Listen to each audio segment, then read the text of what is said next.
All right, good morning, class. How y'all doing? If you see me looking down, it's because I'm referring to my four-flight diagram periodically. And today I want to discuss with you guys, for one, it's going to be a little bit more impromptu um, because I've really got some personal feelings about this particular incident that I had actually done for another class as well. I had done a case study on it, but it just played in so well to what the topic for this week was that I wanted to come back over it um, and actually discover some information about from ForeFlight and from the topographical picture of the accident airport um, that have changed and stuff. So it's really an interesting topic that also hits home, which I'll cover how that happens here in just a minute. So the the incident in which I'm going to discuss is the August 27th of 2006 incident at the Bluegrass Airport in Lexington, Kentucky. It's a Class Charlie airspace where Comair flight, Comair, as you can see on the picture there, Comair flight 5191 um, uh, got themselves into a lot of trouble, and ultimately the incident was uh, uh, ruled to be due to sterile cockpit issues prior to, or while taxiing rather. The pilots engaged in about a minute long conversation that wasn't very pertinent to the operation and to the mission itself at the task at hand. But I feel like that is only the tip of the iceberg. While it may have started them off on the path, I don't I don't believe, nor do I think you will believe by the end of this, that it was the ultimate problem. Um, so snapshot picture in a bubble here. Excuse me, from the picture of the airport.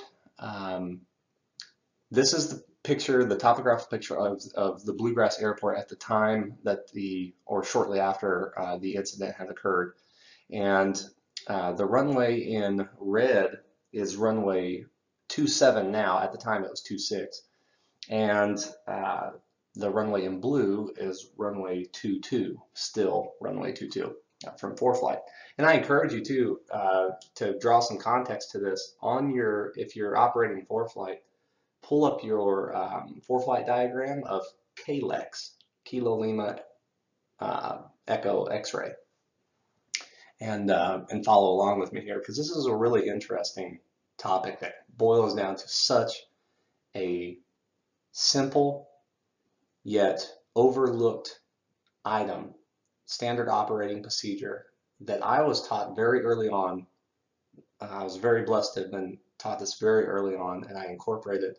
And I've actually used it in some of my current flight training out of the Savannah Airport, a very busy Class Charlie airspace, with an instructor that well, I don't want to spoil the surprise, so that's coming.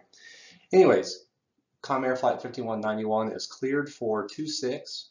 I'm sorry, cleared for 22, but ends up in this hot spot, as you can see on the picture there, just underneath the black X, and even on ForeFlight, you can actually see the hot spot there.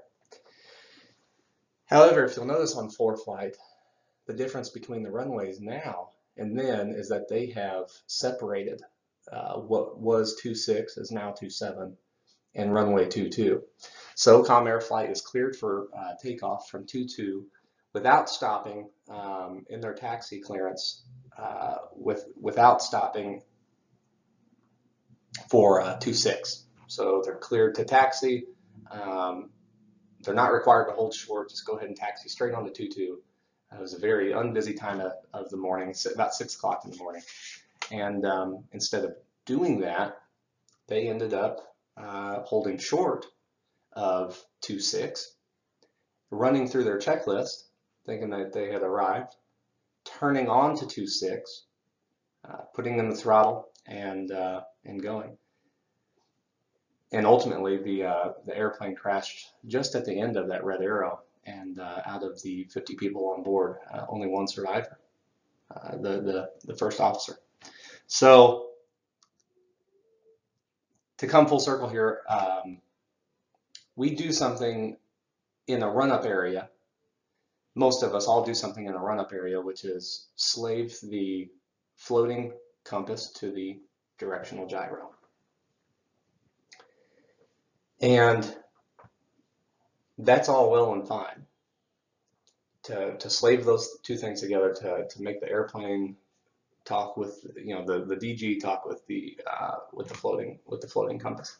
However, I was taught very early on in a standard operating procedure that I have incorporated, and I encourage everyone to incorporate, is then right before turning on, or rather as you turn onto your departure runway, your target runway, if we want to call it that, quickly identify the numbers on the pavement to the numbers on the DG to the numbers on the floating compass.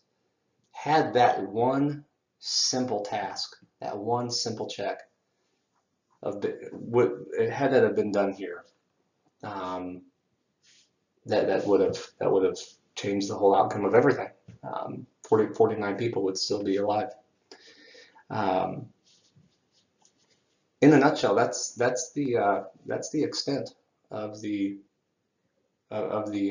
point here. It's a standard operating procedure that was missed, that could be used. When I was operating, the first time I operated out of the Class Charlie airspace with my instrument flight instructor, I told him what I was about to do, line up and do it. He said, well, we've got people waiting, and tried to rush me through it, innocently enough. But it takes all of 2 seconds. Instead of a rolling onto the active and throttling in and going, you just simply, and you can even do it as you're, especially during the day. I think at night it takes a little bit more effort to make sure you visually confirm the numbers on the runway and then look at the floating compass to the DG. But it's really quite simple to do. So that would be the standard operating procedure I would implement. That's the standard operating procedure I believe that is primarily at fault for this incident of some highly experienced, highly qualified captains. And I hope everybody incorporates that into their flight lessons. It's such a simple thing to do. You've already slaved the float to the DG. Why not do one extra thing right before you take off? Make sure you're on the right runway by taking a look at those numbers on the pavement, comparing them to your float and your DG, and then go get airborne. Thank you kindly for your attention. Hopefully I didn't draw that out too much, but it is an interesting read. I encourage you to look at Comair Flight 5191. Look at the pictures of the airport at the time. Look at the diagrams now, what the FAA has done and what the airport has done to resolve that problem, yet still the hotspot exists. So pay special attention to those hotspots, and everybody stay safe. Thank you kindly.